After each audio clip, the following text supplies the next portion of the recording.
Hola, mi nombre es Dayana Gallego, estudiante de Psicología de la Universidad Minuto de Dios. El día de hoy vamos a hablar acerca de las pruebas de inteligencia y aprovechamiento. La historia de las pruebas de aprovechamiento se remonta en China alrededor del año 1370 a.C., donde se usaron por primera vez exámenes escritos en forma de composición y poesía, recopiados y juzgados por dos calificadores. Durante muchos años, los exámenes orales continuaron siendo el método principal para evaluar el aprovechamiento escolar y solo gradualmente fueron reemplazados por las pruebas escritas. Entonces, la primera prueba objetiva de aprovechamiento que se consideraba confiable fue una escala de escritura elaborada por el inglés George Fisher en 1864. Desde entonces, varias pruebas estandarizadas de aprovechamiento fueron publicadas en los primeros años del siglo XX bajo la dirección de Thorndike, a quien Ross y Stanley consideraban el padre del movimiento de examinación educativa. Las pruebas de aprovechamiento son los instrumentos psicométricos que permiten evaluar el nivel de conocimiento, habilidad o logro en un área de desempeño. Los reactivos de las pruebas de aprovechamiento requieren que los examinados demuestren algún logro. Además, las funciones de las pruebas de aprovechamiento son básicamente determinar cuánto saben las personas acerca de ciertos temas o que también pueden desempeñar ciertas habilidades. En resumen, sus funciones son: evaluar la competencia lograda, diagnóstico de fortalezas y debilidades, asignación de calificaciones, certificación y promoción, ubicación avanzada y crédito por examinación, evaluación del currículo y el programa, responsabilidad, información para la política educativa. Algunas de sus ventajas son: estimula el aprendizaje en los estudiantes, proporciona a los maestros y al personal administrativo información para planificar o modificar el currículo de un estudiante o grupo de estudiantes. Sirve como medio de evaluación del programa instruccional y el equipo. Miden con mayor precisión el grado en el que los estudiantes han alcanzado ciertos objetivos cognitivos de instrucción. Algunas de sus ventajas: no pueden evaluar todos los objetivos o metas adoptadas por los filósofos educativos y no miden de manera directa variables afectivas como el deleite y la confianza en el pensamiento, el interés en la materia educativa, el placer a usar las habilidades, entre otras. Las pruebas estandarizadas. Estas son elaboradas por profesionales en la medición educativa. Al ser creadas por estos o editoras, traen un conjunto de instrucciones así como procedimientos de calificación estándar. Se elaboran alrededor de un núcleo de objetivos educativos comunes a muchas escuelas diferentes. Estos representan los juicios combinados de expertos en la materia, quienes cooperan con los especialistas en la elaboración de pruebas para demostrar estos instrumentos. Se interesan tanto o más en la comprensión y los procesos de pensamiento como el conocimiento basado en los hechos. Por otra parte, tenemos las pruebas elaboradas por el maestro.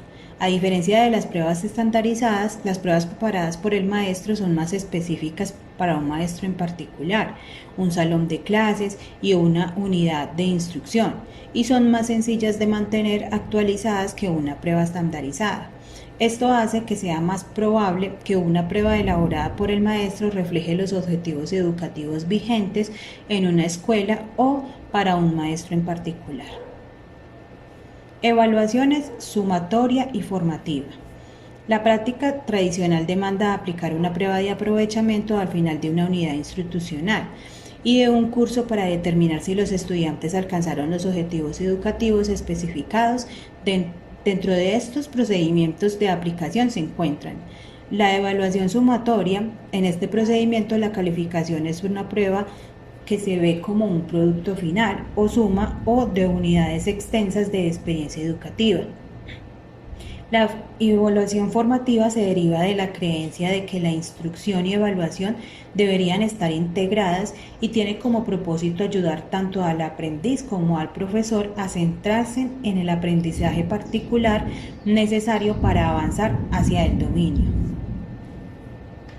Referencias a norma y a criterio. Norma es la comparación con la distribución de calificaciones de un grado de norma particular. A criterio se establece un criterio o estándar de desempeño efectivo con el cual se compara la calificación del sujeto. Existen 4 tipos de pruebas de aprovechamiento estandarizadas. Una es la batería de pruebas de estudio. Es un conjunto de pruebas sobre una materia diseñada para un nivel en particular. Su propósito es determinar la posición general de un individuo en varias materias. 2. Pruebas de estudio de una sola materia. Son más largas y más detalladas, por lo que permiten una evaluación más detallada del aprovechamiento en un área específica. Normalmente arrojan una calificación global. No fueron diseñadas para identificar causas específicas de alto o bajo desempeño en la materia. 3. Pruebas de diagnóstico. Tienen la función diagnóstica de identificar dificultades específicas en el aprendizaje de una materia. Estas generan calificaciones en cada una de varias subhabilidades. Y por último, las pruebas de pronóstico. Estas están diseñadas para predecir el aprovechamiento en materias escolares específicas. Por ende, tienen una mayor diversidad de reactivos que las pruebas de estudio del aprovechamiento en la misma materia. La selección de prueba estandarizada se trata de encontrar un instrumento con un contenido que se ajuste a los objetivos instruccionales de una organización, clase, escuela o sistema escolar particular. Esta selección también se hace teniendo en cuenta los propósitos y consideraciones prácticas, como detalles sobre sus usos potenciales, leer el manual, examinar una copia de la prueba e incluso resolverla para demostrar si es adecuada para sus propósitos, tener en cuenta lo que es la confiabilidad, validez y normas, las cuales quieren decir que la confiabilidad depende de los procedimientos con que se obtuvieron los altos coeficientes. También se debe obtener evidencia de su validez de contenido comparando con los objetivos del programa instruccional de interés y por último examinar si las normas son adecuadas y apropiadas. Ahora pasamos a las pruebas de inteligencia. Durante los inicios del siglo XX, una gran cantidad de aspirantes y psicólogos descubrieron que aplicando pruebas de inteligencia podían ganarse la vida en su profesión con algo distinto a la docencia y la investigación. En la actualidad, las pruebas de Binet ya no son las únicas ocupaciones de los especialistas en psicología aplicada, pero la evaluación de aptitudes cognitivas todavía forma parte de las actividades de los psicólogos en los ámbitos clínicos, educativos y empresariales. La primera prueba práctica de inteligencia fue elaborada por Alfred Binet y Teodoro Simón durante la primera década del siglo XX. Definición de inteligencia. Al haber tantas definiciones de diferentes autores y ser criticadas y motivo de controversia, algunos psicólogos han sugerido que podría ser mejor abandonar el término por completo y de requerirse un término alternativo, tal vez sería preferible utilizar la habilidad mental en general o habilidad académica. Por otra parte, también se ha considerado el término para inteligencia al coeficiente intelectual CI. De cualquier forma, lo importante es que esto ha llevado a reconocer el hecho de que las pruebas de inteligencia tradicional son sobre todo predictores de éxito en el trabajo escolar. Las teorías del comportamiento inteligente se han basado en modelos psicométricos de desarrollo y procesamiento de información. El método psicométrico se centra en las diferencias individuales en cuanto a habilidades cognitivas y en la búsqueda de las causas de estas diferencias. Entre estas teorías de habilidades cognitivas basadas en el método psicométrico se encuentran la teoría bifactorial de Spearman, que consiste en un factor general más varios factores específicos por cada prueba. La teoría multifactorial de Thurstone, de 7 habilidades mentales básicas: comprensión verbal, fluidez verbal, comprensión numérica, aptitud espacial, visualización de figuras, memoria mecánica, rapidez perceptiva e inducción o razonamiento general. El modelo jerárquico de Vernon y la teoría de Cattell de 2 tipos de inteligencia, fluida y cristalizada. Sobre las teorías del desarrollo de las habilidades cognitivas provienen de la investigación sobre psicología del desarrollo humano y resalta las similitudes interindividuales en evolución cognitiva. Dentro de estas se encuentran la teoría de desarrollo de Piaget, donde la cognición se desarrolla a partir de las acciones de asimilación y acomodamiento en el mundo exterior.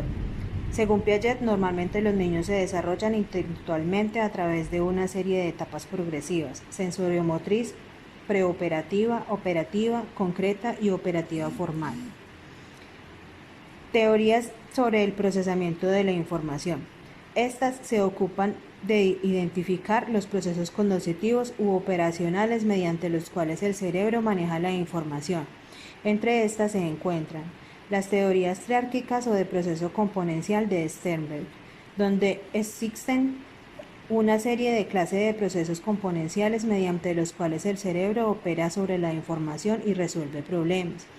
La otra teoría de Sternberg es la triárquica, que incluye 3 subteorías: la componencial, que consiste en la inteligencia analítica; la experiencial, que está compuesta por la inteligencia creativa; y por último la contextual, compuesta por la inteligencia práctica. La teoría de inteligencias múltiples de Gardner, en donde la cognición y el procesamiento de la información en los humanos implica el despliegue de varios sistemas simbólicos que son formas características de percepción, memoria y aprendizaje. Por último, el modelo PAS de Das, Naglieri y Kirby, el cual es un modelo de planeación y atención, procesamiento simultáneo, procesamiento sucesivo. Pruebas de inteligencia. Pruebas individuales y colectivas. El análisis de las pruebas individuales es más global u holístico. Tiene como función evaluar una habilidad cognitiva general. El enfoque de test colectivo es más reducido a predecir el desempeño académico o laboral.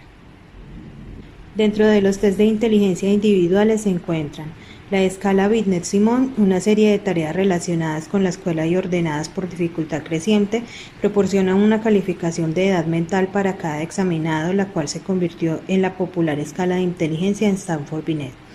Las escalas de inteligencia Wechsler, que se volvieron más populares a diferencia de las subpruebas de Stanford-Binet, estas proporcionan 3 tipos de CI de desviación: verbal, de ejecución y de escala completa, y pueden proporcionar información clínica útil para el diagnóstico de ciertas características y trastornos de la personalidad.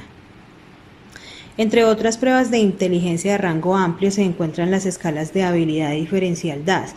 Proporcionan perfiles de habilidades para analizar y diagnosticar problemas de aprendizaje en los niños, evaluar cambios en las habilidades con el tiempo e identificar, seleccionar y clasificar a los niños de entre 21 y medio a 17 años de edad con problemas de aprendizaje.